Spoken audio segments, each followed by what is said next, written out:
नुतं शरण्यम् वृत्यार्थहं प्रणतपालभवाब्धिपोतम् वन्दे महापुरुषते चरणारविन्दम्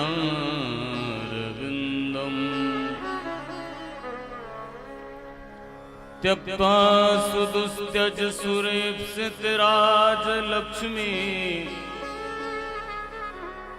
धर्मिष्ठ आर्यवचसा यदगादरण्यम्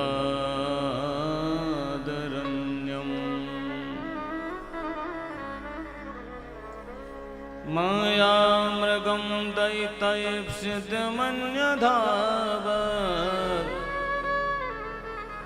वन्दे महापुरुषते चरणारविन्दम्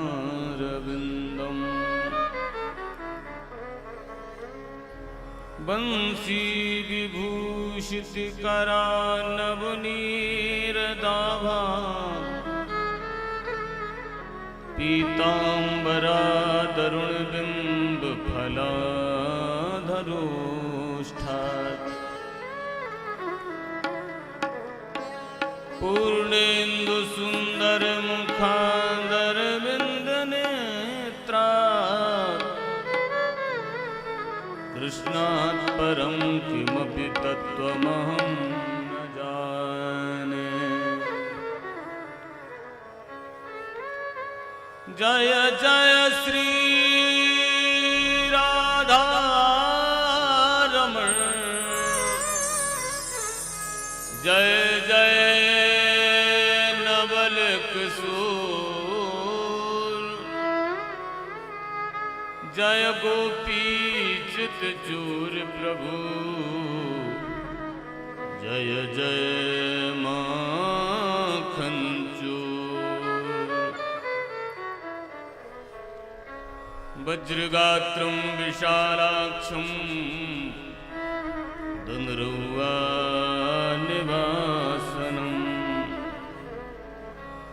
शिरः कटिलसत्पाणिम् श्री हनुमन्तमुपास्महे।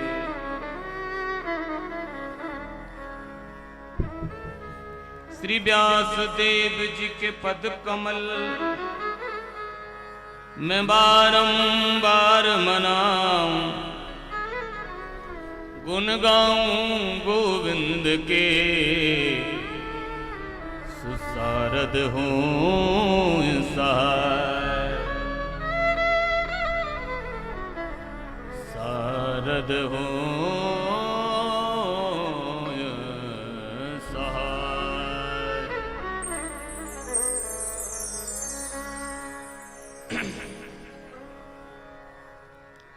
श्री राधा रमण बाधाहरण बालकृष्ण भगवान की वांगमयी प्रतिमूर्ति श्री भागवत भगवान हमारे हृदयस्थ वेदना विदारक श्री धनरुआ हनुमान जी महाराज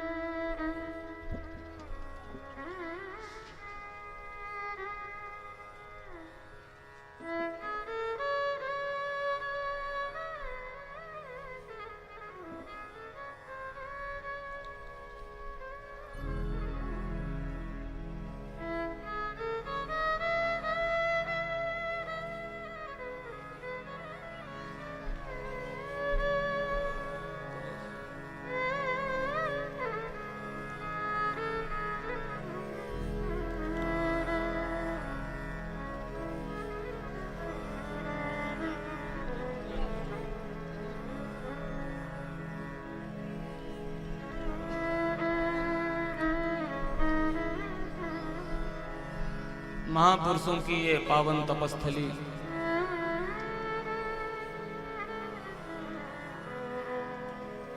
बाबा जयराम दास जी महाराज की पावन तप की भूमि, गुरु बाबा जैसे संतों ने जहां तप किया है, ऐसी संत महात्माओं की भूमि,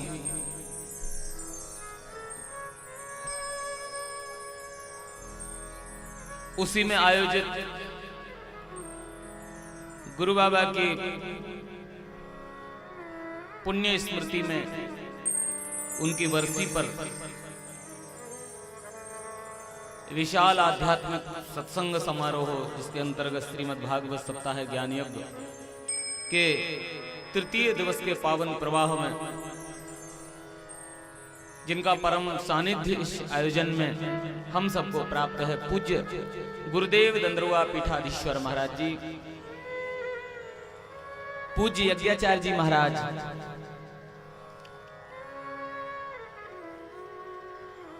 यहाँ के आश्रमाध्यक्ष पूज्य श्री राघवदास जी महाराज आज विशेष रूप से हमारे इस उत्सव में पधारे हैं। दंद्रुआ धाम से पुजारी जी पूज्य श्री रामबरन शास्त्री जी महाराज, और अभी आप लोग वृंदावन धाम से पधारे लीला आचार्यों के द्वारा जो लीला का दर्शन कर रहे थे, उन सभी आचार्यों को प्रणाम। आप सभी श्रोता महानुभावों को, माताओं बहनों को भागवत कथा के तृतीय दिवस के पावन प्रवाह में सभी के अंदर विराजमान भगवान, उस भाव से मैं आप सभी को प्रणाम और सभी को जय श्री कृष्णा, जय श्री सीताराम। आइए मन और वाणी को पावन बनाने के लिए मिलजुल कर मस्ती के साथ गा लेते हैं। श्री राधे राधे गोविंद गोविंद राधे, श्री राधे राधे गोविंद गोविंद राधे, श्री राधे राधे गोविंद गोविंद राधे, राधे राधे गोविंद गोविंद राधे, राधे राधे गोविंद गोविंद राधे, राधे राधे गोविंद गोविंद राधे, राधे राधे गोविंद गोविंद राधे, राधे राधे गोविंद गोविंद राधे, राधे राधे गोविंद गोविंद राधे, राधे राधे गोविंद गोविंद राधे, राधे राधे गोविंद गोविंद राधे, राधे राधे गोविंद गोविंद राधे। सभी गाइए।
यदा मृधे कौरव सृञ्जयानाम् वीरे स्वथो वीरगतिं गते ब्रकोदरा विद्गदाभिमर्शो भग्नोरुदण्डे धृतराष्ट्रपुत्रे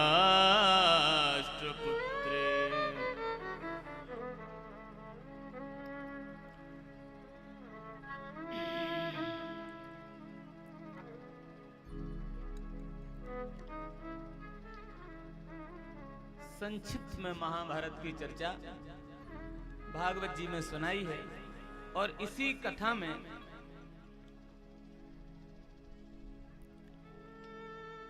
इसी कथा से आगे फिर राजा परीक्षित के जन्म कर्म की कथा सुनाई और उसी राजा परीक्षित के जन्म की कथा में ही भगवान की अनेक लीलाओं का प्रादुर्भाव हुआ है। इसलिए धन्य है वो उस भक्त की कथा को जिसकी कथा में भगवान की कथा सुनने को मिल जाए। महाभारत के युद्ध में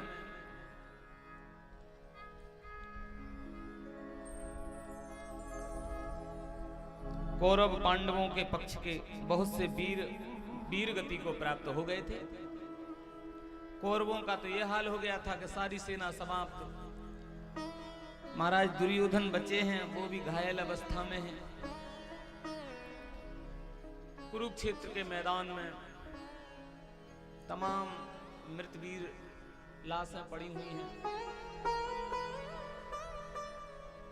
और उसी समय घायल दुर्योधन को देखा द्रोणाचार्य पुत्र अश्वत्थामा ने, मिलने आए और उधर भगवान श्री कृष्ण पांडवों को कहा कि अब आपने तो विजय प्राप्त की है, तो पांडवों को उनके शिविर से अन्यत्र कहीं ले गए और इधर अश्वत्थामा दुर्योधन से कहे महाराज मैंने आपका वो वैभव यश देखा है और आज आप ऐसी स्थिति में पड़े हो, मुझे बहुत दुख लग रहा है, कहिए मैं क्या सेवा करूं आपकी। तो दुर्योधन बहुत दुखी है, कहे अब आप देख रहे हो हम 100 भाई थे, उनमें से एक नहीं बचे और हमारे जो बैरी पांडव हैं 5, उनमें से एक समाप्त नहीं हुआ है। थोड़ा सा हल्का, एक भी समाप्त नहीं हुआ उनमें से। तो अश्वत्थामा ने वहां प्रतिज्ञा ली और कहा महाराज मैं आज को प्रसन्न करूंगा और आज मैं ये वचन देता हूं कि 5 पांडवों के सिर काट के आपके सामने रख देता हूं। दुर्योधन को बड़ी प्रसन्नता हुई और अश्वत्थामा गया, वहां गया तो पांडव तो थे नहीं शिविर में, उन्हें तो भगवान लेकर के गए थे। पांडवों के बालक जो थे उनके पुत्र आज अपने पिताओं की जो है सैया पे सो गए। अश्वत्थामा आया और पांडव समझ करके उन पांडव पुत्रों का वध कर दिया और सिर लेकर के दुर्योधन को दिए। दुर्योधन ने जब ये देखा कि ये पांडव नहीं है पांडव पुत्र हैं, तो उसे बड़ा दुख हुआ और कहा अरे इनसे हमारा कोई बैर थोड़ी था, इनसे कोई हमारी दुश्मनी थोड़ी थी, इन्हें मार के तुमने हमारे वंश में पानी देने के लिए भी किसी को नहीं छोड़ा है। दुखी हुआ और दुर्योधन का भी प्राणांत हो गया। दुर्योधन का प्राणांत हो गया। इधर अश्वत्थामा ने जब उन पांडव पुत्रों का वध कर दिया और माता द्रौपदी को अपने पुत्रों के निधन का समाचार मिला, बहुत दुखी हो गई, बिलखने लगी, चीखने लगी, चिल्लाने लगी। इधर भगवान पांडवों को लेकर के आए तो अर्जुन ने देखा कि द्रौपदी बिलख रही हैं, दुखी हैं। पुत्रों के मरने का समाचार जब अर्जुन को पता लगा तो गांडीव हाथ में उठा लिया और कहा चिंता मत करो, जिसने ये दुष्कर्म किया है उसको तुम्हारे चरणों में डाल के मार नहीं देता जब तक शांत नहीं रहूंगा। अर्जुन ने पीछा किया अश्वत्थामा का। अश्वत्थामा समझ गया कि हम बचने वाले नहीं हैं, और पीछा करके पकड़ लिया उसको, बांध लिया रस्सी से और द्रौपदी के चरणों में डाल करके मारने के लिए तैयार भये। तो द्रौपदी माता ने देखा कि आज गुरुपुत्र अश्वत्थामा बंधे पड़े हैं और अर्जुन इन्हें मार देंगे। तो द्रौपदी ने अश्वत्थामा जैसे दुष्ट के प्राण बचा लिए। ये भारत की माताएं हैं जिसके 5-5 पुत्र जिस दुष्ट दुराचारी ने मार दिए, उसके लिए भी प्राणदान मांगा। अर्जुन मानने के लिए तैयार, कह रहे इसने तुम्हारे पुत्र मार दिए हैं। तो माता द्रौपदी कहती हैं, महाराज जिनकी कृपा से आप दुनिया के सर्वश्रेष्ठ धनुर्धर बने हो, जिन्होंने कोई धनुर्विद्या का रहस्य नहीं छुपाया आपके लिए, सारी विद्याएं पढ़ा दी, ऐसे गुरु द्रोणाचार्य जी के पुत्र आपके सामने खड़े हैं। अरे हम तो कहते हैं पुत्र के रूप में साक्षात गुरुदेव ही सामने खड़े हैं, इसलिए इन्हें मारना उचित नहीं है।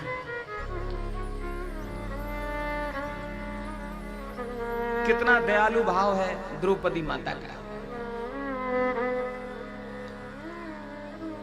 कहते ना, को क्या करेगा प्यार वो भगवान से, क्या करेगा प्यार वो ईमान से, और क्या करेगा प्यार वो भगवान से। जन्म लेकर गोद में इंसान के, कर न पाया प्यार जो इंसान से, कर न पाया प्यार जो इंसान से। तब अर्जुन ने कहा कि अरे वही दुष्ट है जिसने तुम्हारे पुत्र मार दिए हैं, फिर तुम इन्हें इसके लिए प्राण रक्षा का वरदान क्यों मांग रही हो, इसकी प्राण रक्षा क्यों करना चाहती हो। तब द्रौपदी ने कहा, महाराज पुत्र के वियोग की पीड़ा क्या होती है वो एक मां समझ सकती है, और मुझे वो पीड़ा सता रही है, मैं उस पीड़ा से पीड़ित हूं। मैं नहीं चाहती कि मुझे जो पीड़ा हो रही है पुत्र वियोग की, और वही पीड़ा अश्वत्थामा के मारे जाने के बाद हमारी गुरु माता कृपी को वो पीड़ा हो। अरे हम तो ये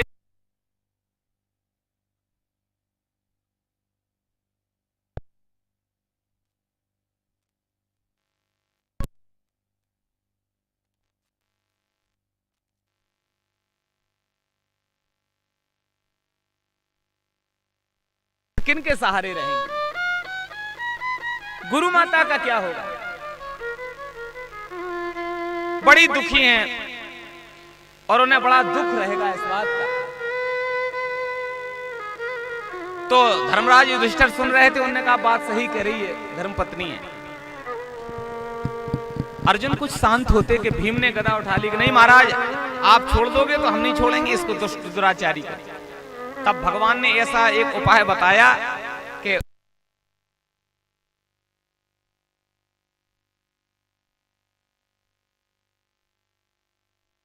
उसमें लिखा है ब्रह्म बंधुर न हंतव्य, ब्राह्मण का वध शरीर से नहीं करना चाहिए।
को ले लीजिए पर मेरा गर्भ बचा लीजिए। रोती बिलकती आई उत्तरा। उत्तरा कौन है ये? उत्तरा पांडवों की कुल वधू है, पुत्र वधू है, युवराज अभिमन्यु की पुत्र वधू। महाभारत के संग्राम में वीर गति को प्राप्त हो गए अभिमन्यु। धर्मपत्नी उत्तरा और गर्भवती है उत्तरा। गर्भ में जो शिशु पल रहा है और रोती बिलखती भगवान के रथ के सामने आई और कहा, प्रभु पाहि पाहि महायोगिन देव देव जगतपते। हे महायोगी हैं, और उसने किसी को प्रणाम नहीं किया। उत्तरा जब महलों से रोती आई और भगवान जा रहे थे हस्तिनापुर छोड़ के द्वारकापुरी को, रथ पे बैठ रहे थे और रोती बिलखती आई, पूरा परिवार खड़ा था, पांडव लोग सभी खड़े थे, लेकिन किसी से उन्होंने सहायता नहीं मांगी। सब के बीच से निकलती चली गई और भगवान के सामने हाथ जोड़ के खड़ी हो गई उत्तरा और कहा कि महाराज आप मेरी रक्षा कीजिए, क्योंकि आपकी अतिरिक्त अगर कोई कहेगा कि अपने परिवार से रक्षा की याचना क्यों नहीं करी, तो मैं जानती हूं कि आपके सिवा इस दुनिया में, इस परिवार की तो बात छोड़ो, सारी दुनिया में इतने जितने लोग भी ये सामने खड़े हैं, इनमें कोई किसी में वो क्षमता नहीं है, क्योंकि दुनिया में यहां तो एक दूसरे की मृत्यु के कारण बने हुए हैं सब। इसलिए महाराज इस लोक में अभय देने वाला कोई मुझे दिख रहा है तो ऐसे परम पुरुष केवल आप ही दिख रहे हैं, आपके अतिरिक्त कोई मुझे अभय देने वाला दिख नहीं रहा है। बहुत योग्य महिला, पहले की माताएं मैंने बड़ी चतुर हुआ करती, वो जान रही थी, उत्तरा बहन समझ रही इस बात के लिए कि मेरी माता द्रौपदी पे भी संकट आया एक बार। आज आप लोग लीला में देख रहे होंगे, आप लोग लीला में देखे होंगे कि द्रौपदी पे संकट आया, अत्याचारियों ने, अनाचारियों ने उन्हें निर्वस्त्र करना चाहा, उन्हें अपमानित करना चाहा, उनकी लाज को लूटना चाहा। द्रौपदी ने सबसे गुहार लगाई, सबसे कहा ना, भीष्म बाबा की तरफ देखा, द्रोणाचार्य की तरफ देखा, कृपाचार्य की तरफ देखा, लेकिन कोई आगे आया? अरे ऐसे ऐसे अतिरिक्त वीर बैठे थे कि कहने की तो बात छोड़ो भाई, अगर हाथ उठा के किसी की तरफ तो किसी की मजाल नहीं थी कि साड़ी से हाथ लगाने के बाद छोड़ो, कोई आंख उठा करके भी देख लेता गलत निगाह से द्रौपदी की तरफ। लेकिन ध्यान देना, ये दुनिया वाले, मैं निवेदन कर रहा हूं आपसे, ये दुनिया वाले उसी का साथ देते हैं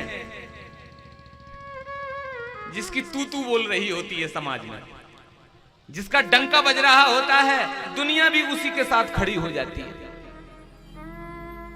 जो पहले से ही समाज में उठे उठाए होते हैं, दुनिया वाले भी उनके पीछे झंडा लेके खड़े हो जाते हैं, भैया तुम संघर्ष करो, हम तुम्हारे साथ हैं। आप ईमानदारी से बताओ, और जो नया उठ रहा हो, नया तो क्या करें? चुप रहो, तुम बैठो, शांत रहो। ये दुनिया का रंग ढंग है, ये दुनिया उसी का साथ देती है जिसका समाज में बोलबाला होता है, जो पहले से ही बढ़ा होता है। अरे भाई, अन्याय की तरफ क्यों गए थे? अरे बेचारी अबला थी, हाथ जोड़ रही थी, इतने नहीं हो पाए, बोल नहीं पाए, कौरवों की तरफ खड़े हो गए जिनका पहले से साम्राज्य बोलबाला था। तो ध्यान दो भैया, ये दुनिया की हवा है, उसी का साथ देती है जो पहले से ही बलवान होते हैं, मजबूत हुआ करते हैं। तो उत्तरा ने सोचा कि ये कोई संग नहीं देंगे, ये कोई साथ नहीं देंगे, ये गलती द्रौपदी ने कर ली थी। और जब उन्हें पता चला कि ये कोई साथ देने वाले नहीं है, कृपाचार्य जी ने एक उंगली उठाई सभा में कि बेटा यहाँ कोई तुम्हारा साथ नहीं देगा, केवल वही एक ही द्वारकाधीश एक ऐसा है। इशारा उंगली का उठाया, उसे समझ गई, तो द्वारकाधीश की विनती करी और आए वो, और ऐसा साड़ी को बढ़ा दिया उन्होंने। तो उत्तरा सोचती है कि वो गलती हम ना करें, हम सबके चक्कर में बने रहें, सहायता कोई करेगा, सीधे भगवान से प्रार्थना करें। देखो भैया, एक बात बताएं,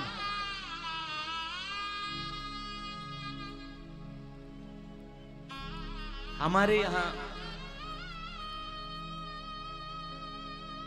एक कहावत है, एक किसी ने कहा है कि सवै सहायक सबल के। ध्यान से सुनना आप लोग, दुनिया में सहायक किसके हैं? जो सबल है, निवल का कोई नहीं है। सवै सहायक सबल के, फिर निवल ना कोई सहाय।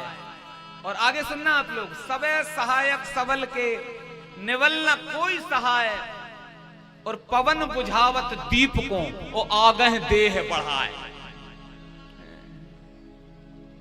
अच्छा आप ईमानदारी से बताना, आग किसी ने हवा से पूछा, ये दुनिया की हवा ऐसी ही है, ये दुनिया की हवा उन्हीं लोगों के साथ चलती है जो पहले से ही बलवान हुआ करते हैं। किसी ने हवा से पूछा कि एक बात बताओ, कहीं आग लगी हो, आग जल रही हो, तो हवा तुम क्या करोगी? उस आग को बुझा दोगी या बढ़ा दोगी? तो हवा ने कहा भैया पहले आग का स्वरूप बताओ। क्या मतलब? तो हवा ने कहा अगर आग छोटे रूप में होगी तो हम उसको बुझा देंगे, और आग कहीं थोड़े बड़े रूप में होगी तो बुझाएंगे नहीं बल्कि और बढ़ा देगी। अच्छा, पवन बुझावत दीप को, दीपक जब जलता है ना आंगन में, हम लोग आरती के लिए देख लो, दीपक जलता है और दीपक जल रहा हो तो दीपक जब जलता है तो आग तो होती ना उसके ऊपर, लो टिमटिमाती है कि नहीं?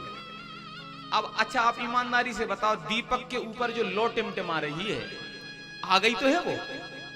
अच्छा वो दीपक के ऊपर आग जल रही है और हवा चल पड़े, अब आप स्वयं बताओ दीपक की आग बचेगी कि बढ़ेगी? वो आग जलेगी कि बुझेगी? बुझ जाएगी। क्यों? क्योंकि वो दीपक की आग छोटी है, उसका रूप छोटा है। अच्छा दीपक की आग को तो हवा बुझा देगी, और अगर वही आग किसी के घर में लगी हो तो वो बुझाएगी? देखते ही देखते कई गांव। इसलिए पवन बुझावत दीप को आगह देह बढ़ाए, ये कथा दीपक की ही नहीं है, ये हमारे आपकी भी कथा है, ये दुनिया की भी ऐसी ही हवा है प्यारे। ध्यान से सुनना आप लोग, धनी गेह में लक्ष्मी जाती, कभी न जाती निर्धन घर में। अच्छा जिसके पास पहले से ही पैसा होगा तो वो आदमी 2-4 नंबर के काम और करेगा, और लो पैसा, और लो बढ़ते चले जाएंगे। धनी गेह में लक्ष्मी जाती, कभी न जाती निर्धन घर में, और सागर में सरिता मिल जाती, कभी न मिलती सूखे सर में। अच्छा एक बात बताओ, जो नदियां जो बहती हैं ना, नदी छोटी नदी बड़ी में जाती है, एक दिन नदियां मिलते मिलती हैं समंदर में, सागर में मिल जाती हैं। अच्छा आपने ये सुना है कभी कि नदियों का बहाव समंदर की तरफ ना रहा हो, किसी गांव में सूखा पड़ा हो, बड़े गहरे तालाब बने हों और नदियों ने अपना मुख सागर की तरफ से मोड़